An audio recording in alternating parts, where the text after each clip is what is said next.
Hey everybody, welcome to the channel. Ramsey here for the Rajasthan YouTube channel, and I am really excited to share with you two vampire books that I've read in the last week, and I loved them.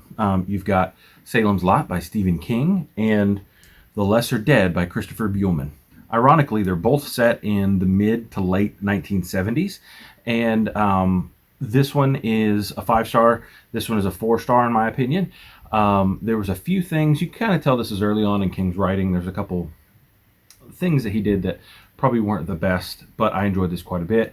And then Christopher Buehlman on this one, I adored it. It was the dirty, raw, nasty vampires in the subway tunnels of New York City that you just, man, it was good. It was really, really, really good. So I will go ahead and do a review on both of them, break them down a little bit, and I will tell you what I thought. So here we go. Let's start with, I read this one first. This is The Lesser Dead by Christopher Buehlman. You follow a young man named Joey Peacock. Joey Peacock is a 14-year-old boy who was bitten back in the 1920s, and he became a vampire because of something he did. He is currently living in the 1970s with a group of other vampires, and they happen upon young vampires, kind of really frowned upon, turning little kids.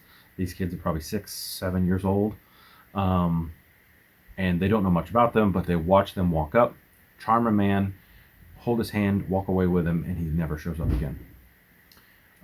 These vampires, even though they're dirty and nasty and do a bunch of stuff, they try not to kill people because that brings attention that you just don't want. Well, these kids are killing people, so they're like, oh, they probably don't know what they're doing. They probably just got turned. Some weirdo, pervert did this or whatever, and so they try to bring them into the fold. That's when everything kind of breaks down. That's when all of the craziness happens, and we get the story from Joey's point of view. It's first person. He's a 1970s New Yorker, and he's amazing.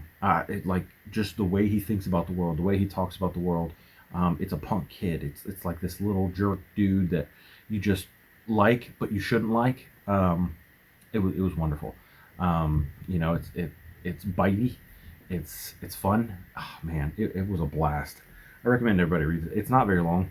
It is 350 pages, so you can probably knock it out real quick. But The Lesser Dead is great. It has the right amount of scary, the right amount of hardcore vampire stuff, and just makes you feel like you could really be there. So as we shift into Salem's Lot, Jerusalem's Lot is the name of the town, but it's also called Salem's Lot. Small town in Maine, Stephen King, and a man named Ben comes to this town because he was there as a kid, visiting his aunt for a few years to live with her.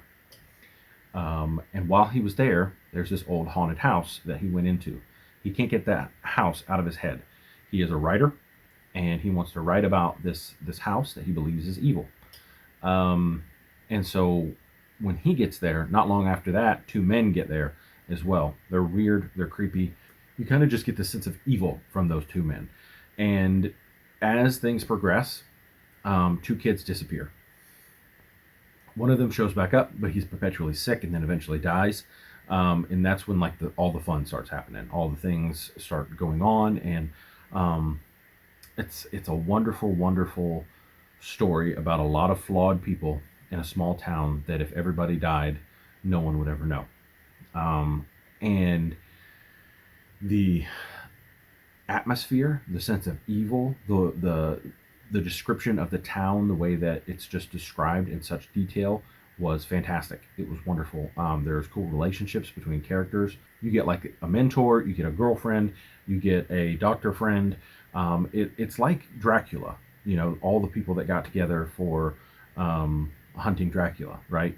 You had Van Helsing, you had, what's the other guy's name? Arthur, maybe? And then you had Jonathan Harker. And then there's also a young boy who gets involved in all this. It's a blast. One of the coolest things I want to bring up, and this is when we talk about the church, like evangelical churches in the United States. A lot of times I've heard it described as the people who go there, not the building, not the, like if you went over to our church and you knocked the walls down, um, and then the church would still be there, because the church is the people. It's the collected body of people that come together and partake in the Holy Spirit together as a group, right? He wrote this here about the church, and he's speaking to a priest about um, coming and helping with the vampires, right? He says, the church is more than a bundle of ideals.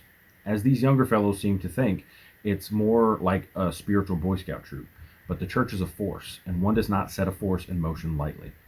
I love that. I thought that was one of the coolest lines. It definitely shows the idea that when the power of the Holy Spirit comes together, it's really awesome. But yeah, man, these vampire books were exactly what I was looking for, exactly what I was hoping for. I flew through them both. I'm going to buy them both. I've got these from the library. The audiobook for The Lesser Dead is fantastic. Christopher Buehlman, the author, does the audiobook, and he has a great New York accent. He switches accents for characters, so you always know who you're talking about. The voice actor on this one didn't switch characters, so sometimes you were like, who is that again? He uses a lot of generic names. So you've got Matt, you've got Ben, you've got Susan, you've got Mark, and Jimmy. Like, all very common names. So at some point, I was like, wait, which one is that again? But then you kind of get the context clues. So definitely enjoyed the audiobook more on The Lesser Dead than I did on Salem's Lot. But both of these stories I found amazing. And I hope that you pick them up for the very, very spooky month of October and Halloween. So that'll be all. If you guys would like to subscribe, I would appreciate it. And enjoy reading a book today.